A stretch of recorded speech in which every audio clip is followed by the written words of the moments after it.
Hello friends, how are you? I am Mahkar Singh. Dear friends, जैसे कि आप जानते हैं कि चैप्टर नंबर 23 चल रहा है, कॉम्प्लेक्स सेंटेंसेस, और इसमें हम लास्ट वीडियो में आपको नाउन क्लास और एडजेक्टिव क्लास करा चुके हैं। आज देखिए एडवर्ब क्लास होगा। तो डियर फ्रेंड्स, इस चैनल को सब्सक्राइब करें, लाइक करें, बेल आइकन को प्रेस करें, अपने दोस्तों के साथ, रिलेटिव के साथ इस वीडियो को व्हाट्सएप ग्रुप और फेसबुक ग्रुप पर शेयर करें। Okay, come to the point. Complex sentence वह वाक्य है जिसमें एक प्रिंसिपल क्लास हो और कम से कम एक सबऑर्डिनेट क्लास हो। सबऑर्डिनेट क्लास तीन प्रकार की होती हैं। नंबर एक, नाउन क्लास, एडजेक्टिव क्लास और एडवर्ब क्लास। आज देखिए एडवर्ब क्लास होगी। नंबर एक, एडवर्ब क्लास के द्वारा समय, टाइम, स्थान, प्लेस, कारण, रीजन, शर्त, कंडीशन तथा तुलना, कंपैरिजन, उद्देश्य, पर्पस, प्रभाव, इफेक्ट आदि प्रकट होते हैं। और नंबर दो, व्हेन, जबकि पश्चात, तब के लिए देन का प्रयोग नहीं होता, केवल कोमा लगाते हैं। जैसे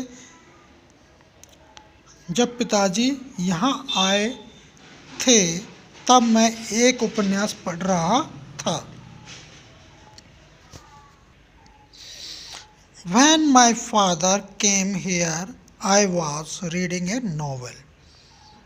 और नंबर तीन, इतना के लिए सो और कि के लिए दैट का प्रयोग होता है। जैसे वह इतना कमज़ोर है कि दौड़ नहीं सकता। He is so weak that he cannot run. देखिए रूल नंबर 4, यद्यपि के लिए आल्दो या दो का प्रयोग करते हैं, किंतु फिर भी के लिए कोमा लगाया जाता है। जैसे यद्यपि उसने कठिन परिश्रम किया फिर भी वह फेल हो गया। Although he worked hard he failed, और ही फेल्ड दो ही वर्कड हार्ड। नंबर 5, ज्यों ही के लिए एज सून एज का प्रयोग करते हैं, त्यों ही के लिए कोमा लगाया जाता है। जैसे ज्यों ही उसने यह खबर सुनी त्यों ही उसने मुझे सूचित किया। As soon as he heard the news he informed me, और no sooner did he hear the news that he informed me. चूँकि वह वहाँ नहीं था अतः मैंने उसके भाई से बातें की। As he was not there I spoke to his brother. वह बड़ा गरीब हो गया है जब से उसके पिताजी की मृत्यु हुई है। तो he has been very poor since his father died.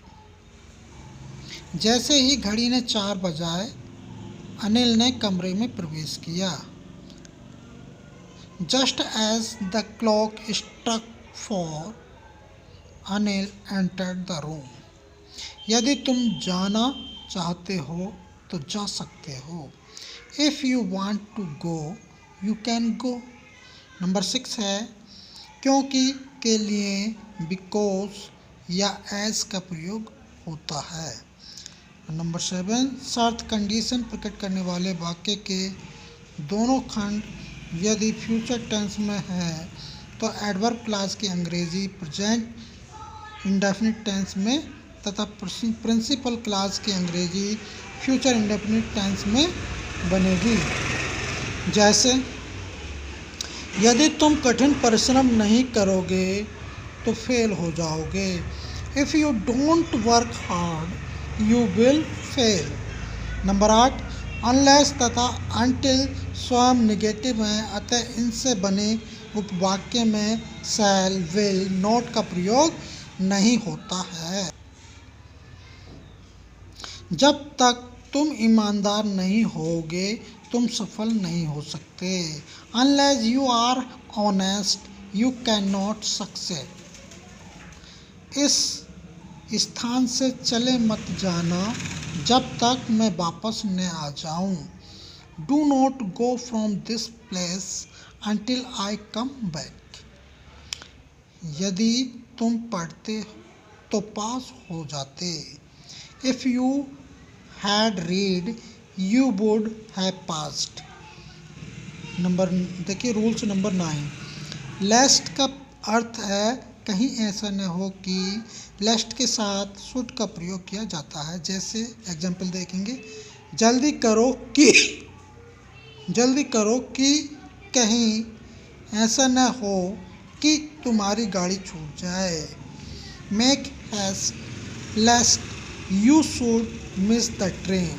मैं आ जाऊंगा चाहे बारिश ही क्यों न हो। I shall come even if it rains. मैं कल नहीं आ सका क्योंकि पिताजी बीमार थे। I could not come yesterday because father was ill. और देखिए रूल नंबर 10, तुलना कंपैरिजन प्रकट करने वाले कंपैरेटिव डिग्री के वाक्यों में देन का प्रयोग होता है। जैसे मैं तुमसे बड़ा हूँ, I am older than you. तो डियर फ्रेंड्स, आज आपका एडवर्ब क्लास हमने करा दिया है। आप इस वीडियो को 1 से 2 बार अच्छी तरीके से देख लें और समझ लें। और आपको देखिए नाउन क्लास, एडजेक्टिव क्लास और एडवर्ब क्लास में कोई प्रॉब्लम अब नहीं आने वाली।